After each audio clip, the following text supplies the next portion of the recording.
first floor.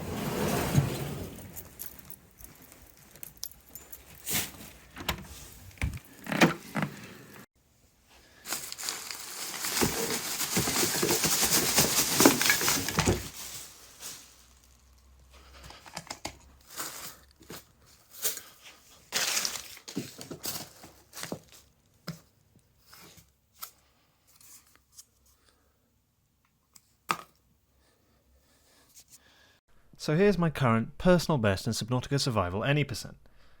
And here's my sum of best. Now the sum of best is incredibly low. That's incredible. There's so much time I can save. But what is a sum of best? Well, a sum of best is a collection of all the gold splits I've ever got. Now, let's look at what a gold split But is. a lot of people do seem to like, is there a gold split? Oh my god, guys.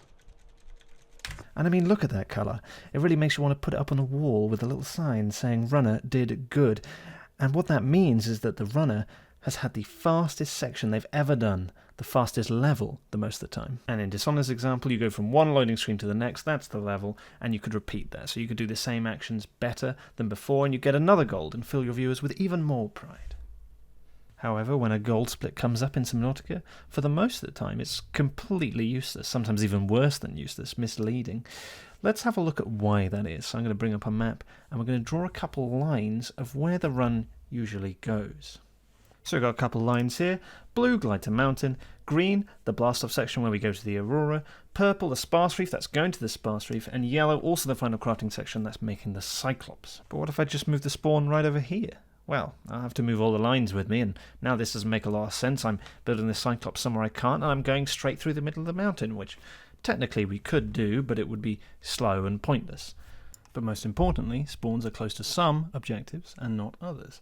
This means that the sum of best expects you to be in all locations at once, which obviously isn't something we can do. And because, much like the Fast and the Furious series, I too enjoy driving a point home until it is no longer interesting. So slide on those aviators and belt up, because we got a quantum race on our hands. First of all, we get a perfect start section with a perfect early game spawn. My gold split isn't the fastest you can do this section, but let's just go with it. For the second split, let's say we didn't get a perfect early game spawn. We actually got a spawn as close to the mountain as we could. Now this section is a little bit faster. In the mountain section, we're going to get no engines, because we can get them at the end. And we're going to get barely any resources, because again, we can get them at the end. Now this section is as fast as we can possibly do it. For the cured section, we won't pick up a single extra shale, because we can pretend we've already got them, or will get them. Also, we'll get the cure bubble that's closest to the portal. In the gun section, we'll say we didn't get the cure bubble closest to the portal, we got the cure bubble closest to the gun. So this bit's a bit faster. Now, in the sparse reef, in this jumbled up timeline, we've already got all the lithium and the gold we need because we've already got them in the previous sections, remember? We also actually have a spawn that's closer to the sparse reef, so the swim's really quick, and we're not going to get all the Cyclops pieces here because we can get most of them at the Aurora. In the blast off section, we now have a life pod in the perfect spawn to make the Cyclops quickly and as close to the Aurora as we can possibly get. We also actually already have the Cyclops pieces, so we don't need to get any in here. And there you have it. The physically impossible perfect run.